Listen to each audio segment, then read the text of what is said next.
some content. So I'm turning on the recording. If you really don't want to be on the recording, there's not a whole lot of people that are going to see you because I don't share it widely, but it's okay for you to turn your camera off or to tell me, listen, Amy, I need to not be on camera, and that's okay. I will find a way to take you off. Okay, so I'm going to share my screen with you and start sharing this simple idea about employee engagement. So, driving engagement is really about controlling the temperature. Um, I'll give you a chance to look at that graphic. It boils down to how our bodies respond to stress. So it goes like this: up to a certain amount, challenge and stress are a good thing. There's a word for this. It's actually called eustress. It means good stress. That's how we get into flow. We need a certain amount of challenge. We need enough challenge to really engage our skills. If we have too much, it becomes toxic. If we have too little, it's deficient. So, driving engagement is really about controlling the temperature by either taking action to adjust that level of challenge or by improving the skills and the resources that people have in order to meet those challenges. And here's a way to understand the relationship between skill and challenge. So you'll see that challenge is on the vertical axis and skill is on the horizontal axis. If our skill level and the amount of challenge line up, like I believe it was Shelley who said your level of challenge and your level of skill right now with employee engagement, they're both around a 5. Then in that case, we get into flow, and flow leads to high performance. But if the level of challenge is too high, it might be exciting, but it could be concerning, overwhelming, outright scary, or so stressful that the result is burnout. That is the toxicity zone. Too little challenge for the amount of skill someone has, and the result can be security, but maybe boredom, weariness, or a different kind of stress. This graphic calls it bore out, but that's a different kind of disengagement. Might as well go to sleep. This is the deficiency zone. So I'm curious, what do these ideas bring up for you when you think about whatever is happening currently for your team? And you might be thinking about moving back into the office, the Delta variant, and remasking guidelines. Will schools actually be able to reopen in the fall? The amount of information that's currently being shared, decisions that are on the line, yada, yada, yada. So, what's coming to your mind?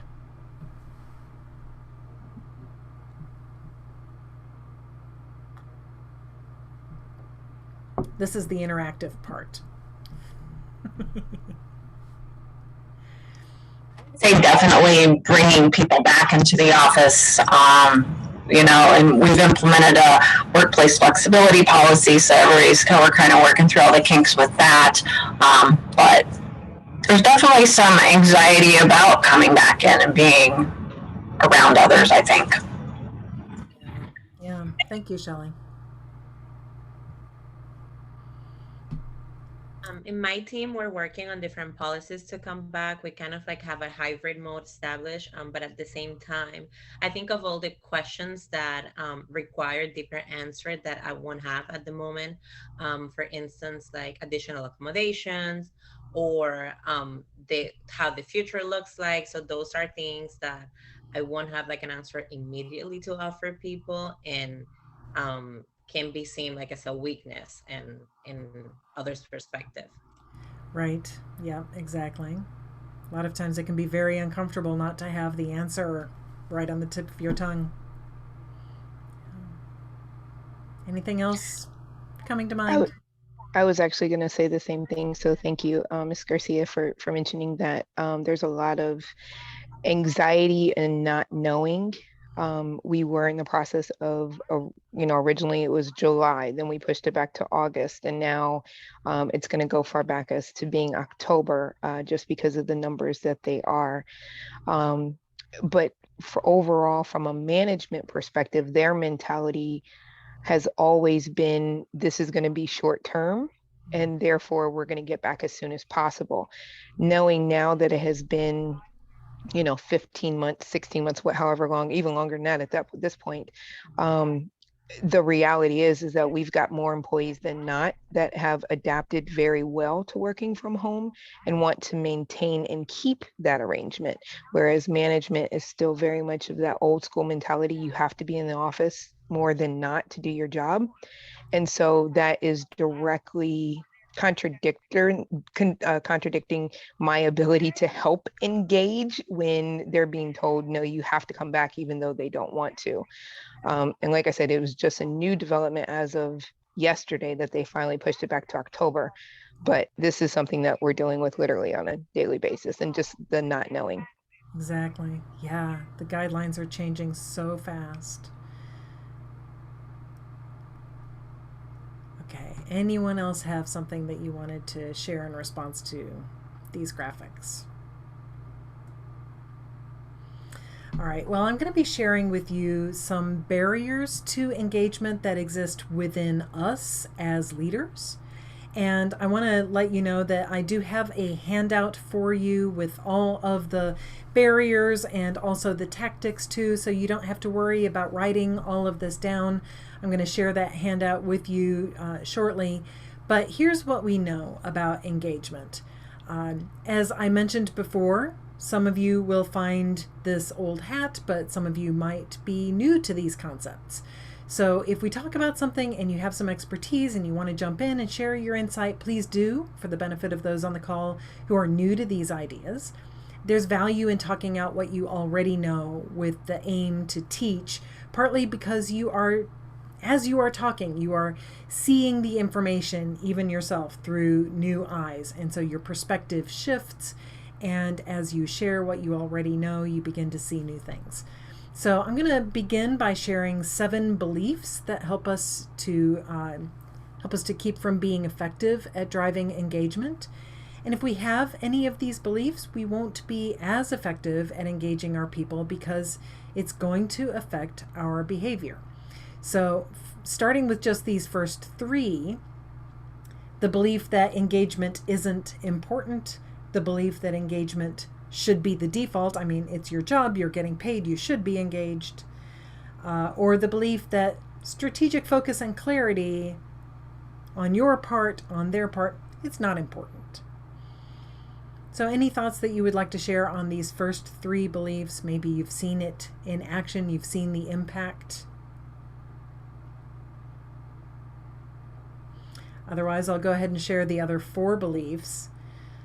First, that efforts and contribution must be big to deserve recognition, or the belief that people can't be trusted, the belief that I will have more power if I withhold knowledge, or the belief that I need the spotlight for myself. I'm going to pause there. Have any of you seen these in action and you've seen the impact that they have on engagement?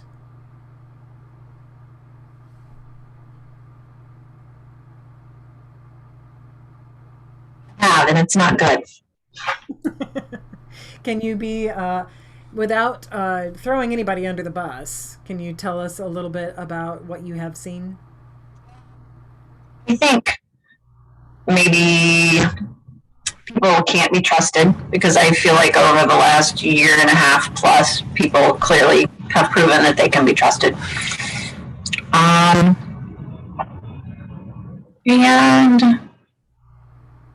I would say number 6, I'll have more power if I withhold knowledge. I've seen that in previous positions, and it's not good.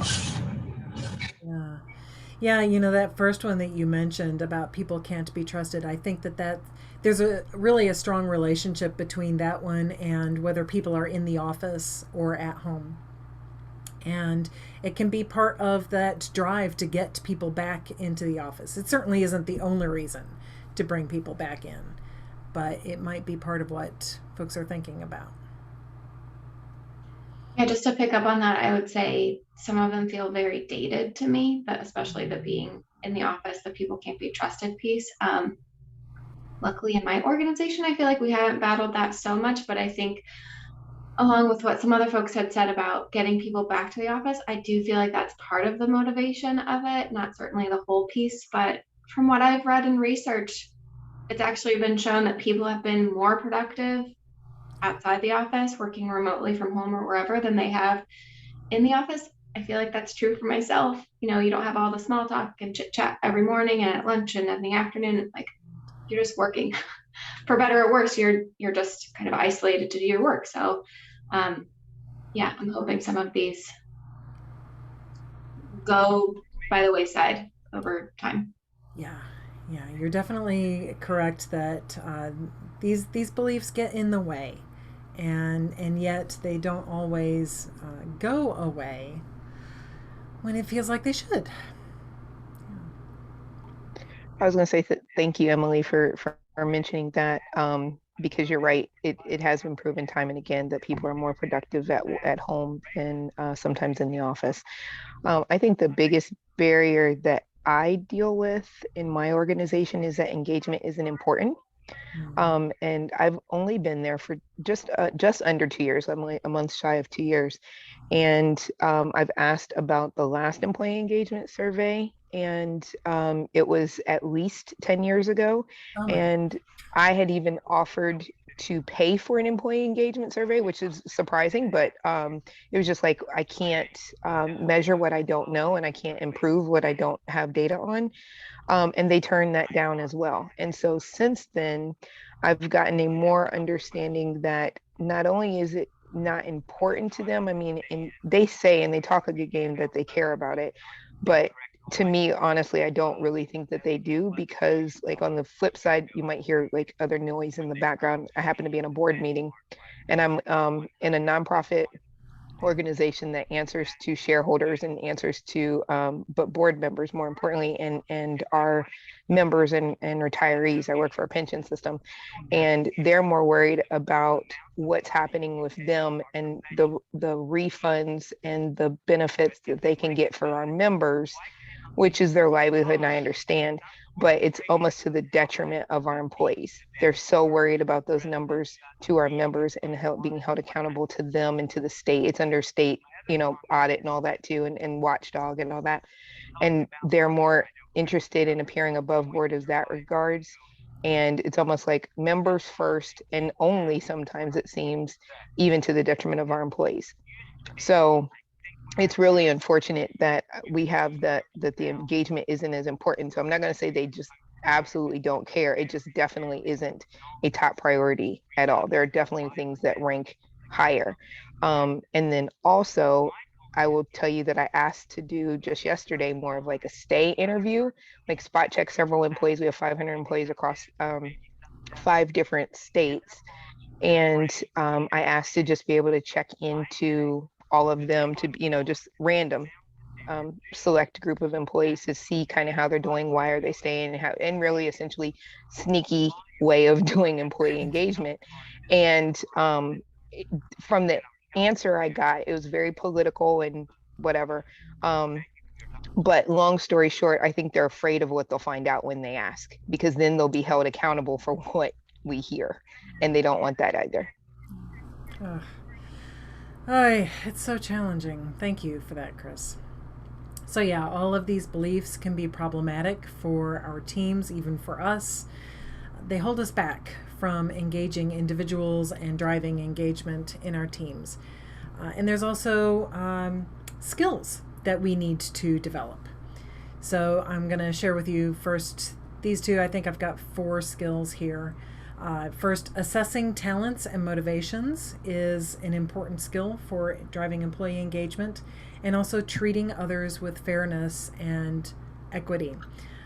I feel like part of what I've been hearing from you the last few minutes has been definitely in that treating others with fairness and equity zone. Another skill that we need to develop is showing interest in others and feeling secure about your own contributions.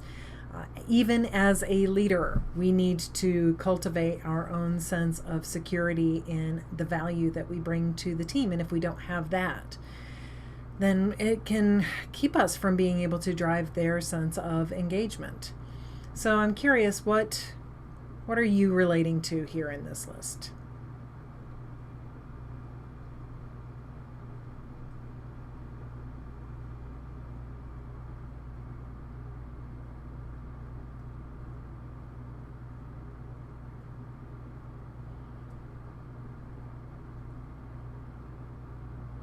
So as I mentioned, if these skills aren't developed, we're going to be less effective because we'll actually be throwing barriers up in front of our team members, barriers that they will have to overcome before they can be engaged. As I mentioned in the materials that I sent you before you came today, we're in a period of incredible uncertainty right now. It's so hard to plan. So let's talk about what shifts in uncertainty, especially with regard to these beliefs. How do you think these beliefs are affected by all of the uncertainty that we're surrounded by?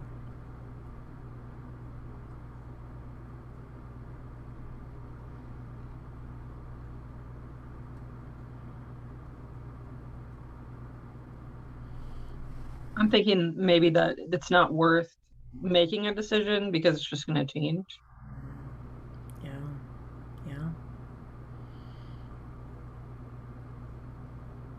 Yeah, I was going to say along the lines of there's so many other things that they could be dealing with right now. And again, it would just change if they feel if they go one way, it'll just change anyway. So that just further adds it to not being a huge priority. Right. Yeah. Any other thoughts? So yeah, that my thoughts were kind of along the same lines, that it's about what's most important right now, and these beliefs may feel like, well, for right now, this is what makes sense. For right now, engagement isn't important. For right now, we should withhold recognition unless something is big. For right now, I don't trust people. For right now, I need the spotlight for myself.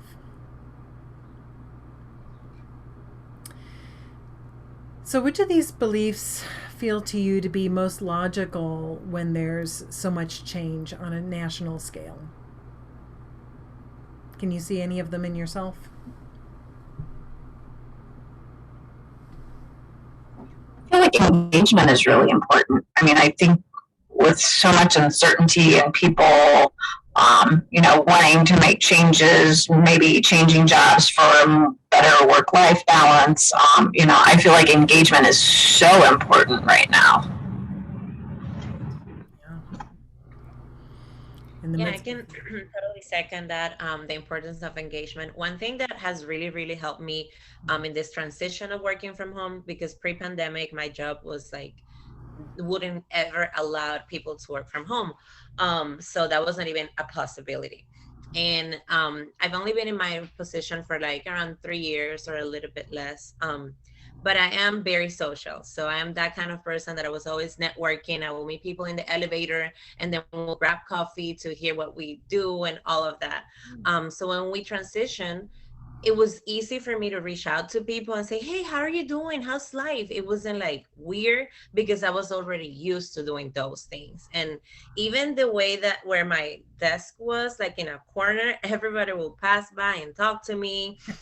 So that was really, really helpful. And I try to keep that going throughout the pandemic. It wasn't necessary for my role or for my department at all, but I will make it a point to add time in my calendar to check up on this person or that person. And I happen to know like some people who live by themselves. So I was like, okay, let me pay extra attention to them, see how they're doing. And that's one thing that I'm very grateful that I had pre-pandemic. Yeah, and I'm definitely hearing you talking about that. The skill of showing interest in others, just how important that is. It's part of recognition too. I feel like somebody knows I exist. I would add that number 3, I feel like has increased value right now. I think everyone being separated, it's easy to kind of lose track of like, what are we all working towards? You know, we have the same goal as a company, or, you know, a focus area, or role in the economy. So I feel like it's easy to lose track of that when you are just sitting in your own home working independently. So to me, having that reminder of, hey, we are all working towards X, or this is our important role in the society, helps to make you feel like you're part of something when we are feeling so isolated and, you know, working independently. And I think also can cut through the noise of everything else that's going on in the world, where it feels like, oh my God, we are just in this chaotic place right now with pandemic and turmoil around the world. Having that common bond of like, this is what we're all striving for, can be, I think, emotionally calming to people, and feel like I'm part of something that's bigger than this Word document that I'm currently working on. Yeah, I love that, Emily. Thank you. Yeah, kind of along those lines, the Lunch and Learn next month is what's vision and purpose got to do with it? So, right in there with you, Emily. Thank you.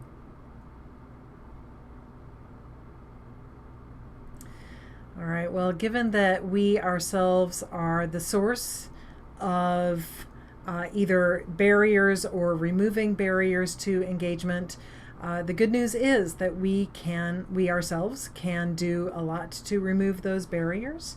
So I'm going to be sharing with you some tactics for developing your skill at driving engagement, starting with the first 3 out of 12. To nurture commitment, purpose, and direction, just as Emily was describing to us, both in yourself and in your team members. Second, to make collaborative goal setting the norm, so you have that sense not only that you have a shared goal, but that everybody owns it. And then removing any barriers to success. Chris, you talked about so many barriers that you're coming up against. The folks that we are serving are also facing their own barriers. So anything that we can do to find out what those barriers are and remove them can be really powerful. The next 3, you can become genuinely curious about each member of the team, as we were just hearing from Jatna. Second, to make appreciation, gratitude, and recognition a daily habit instead of withholding that recognition for something big. Blowing off some steam in a fun way. We don't have to be serious all of the time. We can find ways, even in a virtual environment, to get together, have fun, be a little unscripted from time to time. Number 7 is to practice vulnerability, opening up about the things you love, enjoy, and find amazing. One of my clients sends a weekly email to her team and just makes sure that she includes one little note about something that's happening in her family, or a picture of her new puppy, or just something that reveals part of here's what I'm doing as a human being, or part of my experience as a human. Number 8, asking for feedback every day and managing your reactions to that feedback.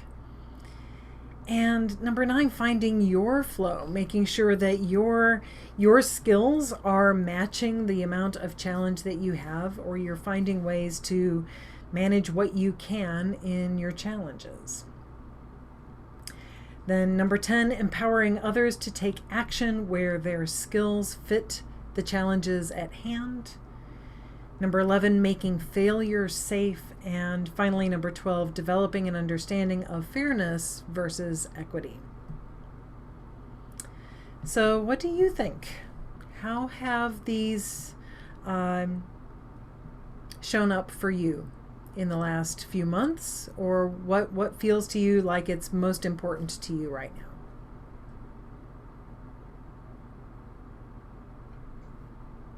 I feel like what resonates with me is the making failure safe one. Again, going back to being isolated, when you know, if you mess something up and you were around others, it was like, oh, don't know, if there's some sort of communal feeling of like, oh, it's okay, like we'll work to fix that. But when you're at home and literally all you have is the work product that you're doing, it does feel like you are just boiled down to those accomplishments rather than, other things that you've done or skill sets you bring to the table. So I do feel like that one is a really important ongoing um, piece to keep top of mind. And then Chris, I saw your comment about trying to do fun things. I feel like folks have just really gotten away from that early on in the pandemic. It was like, oh, let's do happy hour. It was novel. And now people are like, I don't have time for that. I'm like, I don't want to do anything else virtually. Yeah, we have learned about Zoom fatigue, and we know how important it is to be able to take care of ourselves, but that doesn't make fun any less important. I really like number 7, and I like the example you provided about the weekly letters and including something fun. My job, I coordinate donations efforts, and I always like, sometimes some of my colleagues make fun of me. They're like, "You think you're a blogger?" Because I always start talking about myself or something that I do, or not that I do, but like, why do I do it? And I talk about my background and why this is important to me. And I feel like finding that connection point, it's really important because that's how relationships grow. If people know that you're super into dogs, then they'll be comfortable sharing their pups pictures. So I think finding that, it's something really, really important, because regardless of how different we all can be, there's always at least something that we all or that we are similar to the next person. Yeah. I love that you put yourself out there enough to be teased about feeling like a blogger. I was going to type this, but I might as well just speak. Earlier, you said, or someone mentioned about lack of trust. And unfortunately, I'm finding that it flows both ways as it relates to, management trying to say, well, we need you back in the office to make sure, and more of a, oversight kind of thing. But then also employees, when we are trying to let them know that, hey, it is safe here. We want to have fun. We're genuinely curious about each of you and care about your well-being. They have a lack of trust that it's sincere. And while, or more importantly, well, what are you going to do with that information, kind of thing? Will it come back to bite me if I let you know I'm a bourbon drinker, for example? Will all of a sudden you start to assume now I've got bourbon in my cup, and so now I can't be trusted, So there's that lack of, just again, that trust, and it flows both ways. That in fact impacts engagement as well. Yeah. Yeah. Thank you. And no, this isn't bourbon yet. Thanks for that reassurance. Any other thoughts? I mean, for me, I think number 5 is my weakest one, is making sure that like I say thank you to people and stuff on a regular basis. Yeah. I appreciate your willingness to step forward and say, "Here's one that I'm not doing yet." That's one of the most powerful things that we can do, because it's when you identify what you're not doing that you then can see, here's something I can do. It's something that's within your power. Certainly at times like this, feeling powerless can be overwhelming. Yeah. So thank you. All right, well, I promised you the handout, so I'm sending you the link in the chat. Also, you're going to be receiving an email just thanking you for coming and asking for feedback, but it will also have this link so that you can download the handout and you can have all of this handy. So, I'd like to ask you, before we move forward, which of these 12 can you commit to doing? What's one thing that you can either refocus on or start doing, or even commit to continuing, or even amping up? I will step out there and say, so in addition to the wanting to make sure that I work on this and shore it up, but is number 12. So, but taking it a step further, while I have the understanding of it, making sure that the associates know that I have the understanding and that I'm keeping that in mind, and that there is a difference with fairness and equity and equality and all of that, and making sure that I'm meeting my associates where they are, but then also trying to help push them to getting them to their next level. And so that's one that I'm definitely going to commit to making sure that that's a little bit more transparent so that they can understand and kind of see, and again, just show the vulnerability that you have in number 7, the vulnerability and understanding where there's some flaws in that also. Yeah, yeah. Yeah, those two definitely go together. Thank you. Yeah, I'll echo that and say number 7, the practicing vulnerability is a takeaway for me. Yeah. Thank you, Emily. For me, I think finding your flow, number 9, I really like that because you hear, I always go out for like new opportunities and learn and see what people's path has been or how are they handling things in transition. And it's good to learn from others, but also it can be a little bit frustrating if you're trying to fit in someone else's box or trying to do things in a certain way just because it worked for somebody else. So recognizing that I have my own path to create that doesn't necessarily, or my path is not less than because it's not just as somebody else's, I think would be one good for me to practice. Yeah. Thank you.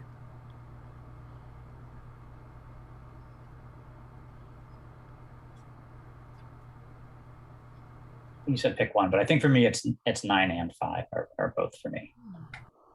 Okay. Yeah, thank you. I think I'm definitely number 9 and finding my flow. I've been in my position almost a year now, after and trying to fill some very big shoes of someone who had been here for 36 years. So while we have a lot of similarities, there's some different things too. So I'm gonna keep working on that. Yeah, thank you.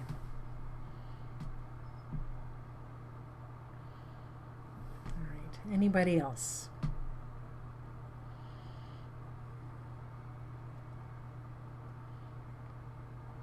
All right. So here is a critical piece. It starts with you. Staying awake, staying mindful.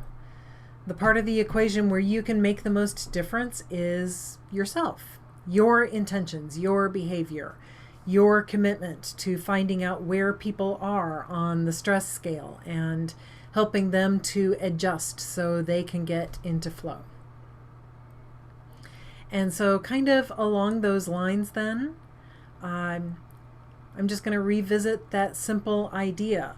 We all have an optimal level of stress and challenge between deficiency and toxicity. Anyone's sense of engagement comes from that balance. When the challenges and stresses are too great, and certainly the challenges and stresses of our current world are huge, even without including a job in the mix. And that can create toxicity. When there's too little, it could be a deficiency. I don't know if anybody out there is dealing with too little right now. But it can take some time to diagnose what's happening. And so I'm going to offer you some field work.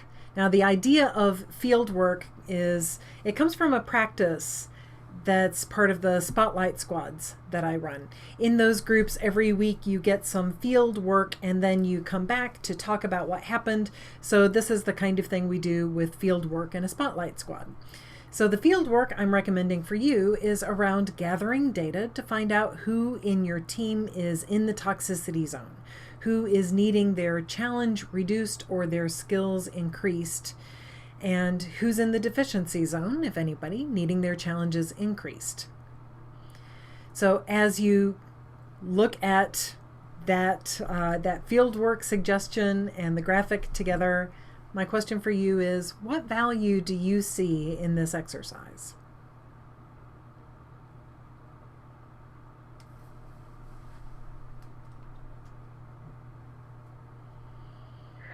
I think it'll be vitally important to actually, first of all, it'll express to associates that or employees that we actually care, and hopefully that we are understanding, that we recognize that it's not productive for them to be in the toxicity or the deficiency zone, and that we want to try and help for their benefit as well as the organizations, that we get them closer to flow.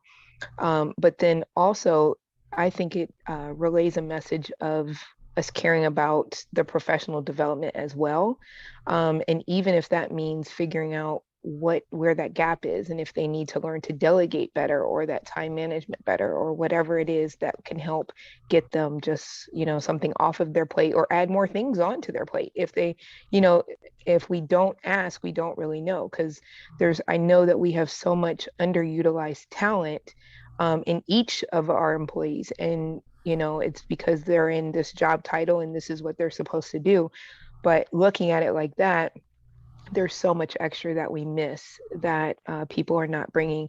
And then it kind of adds to that, them not necessarily feeling like they can bring their whole self or their authentic self. It goes even deeper. To the workplace. And so again, it can lead to being in a toxicity or a deficiency, but just being able to understand, like, hey, we know you're more than just what this box says that you're supposed to do. And we want to recognize you as the whole self. Yeah, it's beautiful, Chris. Thank you. And you've even just reminded me, I've even got a client who has felt insufficiently challenged for the last several months. And that's a big part of what we've been working on. Thank you. Anyone I think else? like understanding where you are, it's so important. Sometimes people are feeling all of these emotions, like they're tired or they're bored, but they don't know exactly why or where they at. So using a chart like this, showing people kind of like where they are, it's the first step to recognize that some changes must be done. And understanding where you're coming from, it's the best way to create the better outcome that we are expecting. Never underestimate the power of a good graphic.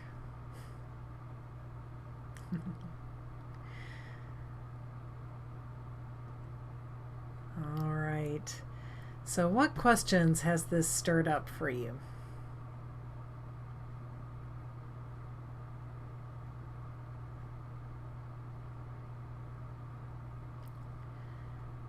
I know that we've been pretty open, and hasn't exactly been a fire hose of information, but I wanted to make sure we paused just for a second, just in case, because not everybody communicates the same way. All right. So, in that case, I have a different question for you. What has the last hour given you? What are you taking away from this time?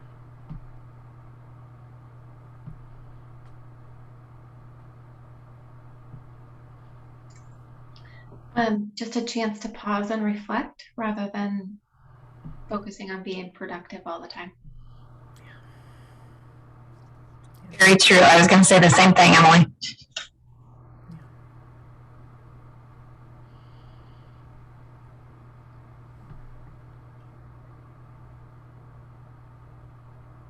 Yeah, I'm building a new team right now, and so it's sort of giving me a framework to think about some of the challenges we're facing, and sort of where we are in figuring out stuff.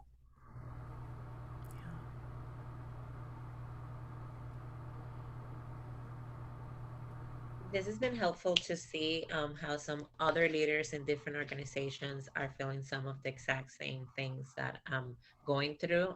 So it's good to know that it's not like I'm just failing in my corner. Right.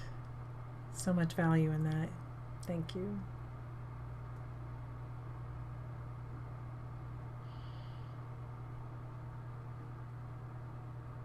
All right. Well, I would love to receive some feedback from you. As I mentioned, I'm going to be sending you an email asking for your feedback. Alternately, you can just hit this link and fill out a short form. I think it's got like 4 questions, really fast to respond.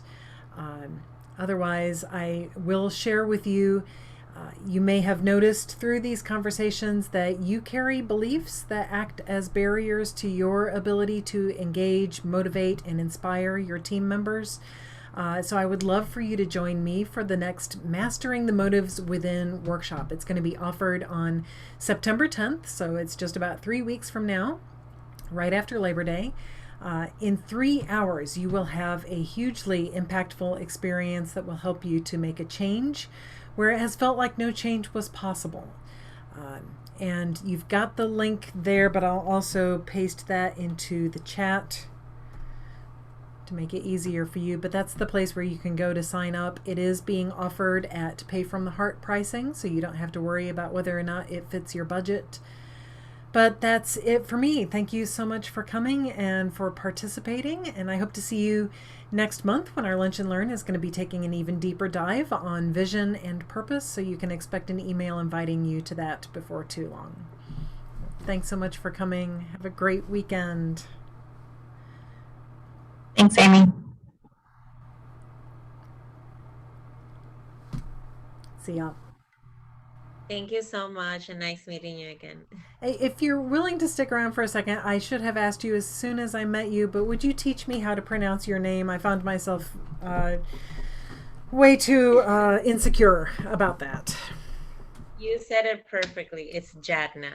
Jadna. Okay. All right. Thank you. Yeah. I appreciate These that. days, I don't even know how to say my name anymore because everybody asks me, like, is it with a D, with a T? And I'm like, just say Jasmine, Jatna, whatever you want.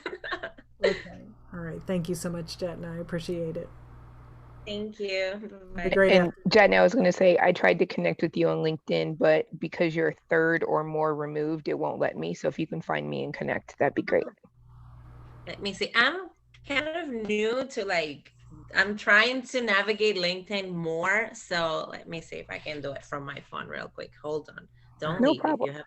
I won't. No problem. I'm not in a hurry. We're just taking up Amy's time.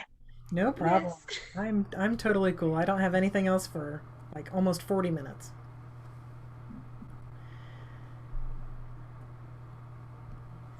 But this was great. So thank you so much for the invite for this, because you're right. There is so much of our own mentality that plays into it.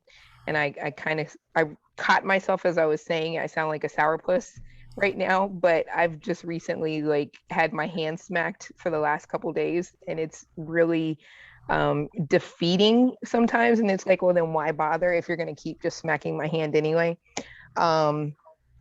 And so you're right. It does go into my own ability to be able to bounce back when I am feeling the way that I'm feeling right now. So I just kind of have to take a break, maybe through this weekend or whatever, just reset. And so, because that does impact my ability to get back at it and at least have the motivation to get back at it hard. Because there's been a lot of, well, then why do I bother if you guys don't care? Yeah, I totally understand that. And yeah, these days I'm going back and forth between personal accountability and the serenity prayer. Need both. And there's so much just practicing acceptance and trying to see things as they are, trying to have compassion for people who are, even if they have power, they are limited. And yeah, it can be hard. I think also right now I'm dealing with a lot of people who have allowed power to go to their head also. And that title that they happen to have, and then they forget you're a person just like I am. You breathe just like I do, and we have the same degrees. You just happen to have a different title. So let's kind of step off the high horse for just a second, without saying that too much, like just having to remind them of that. So it's just like, okay, calm down.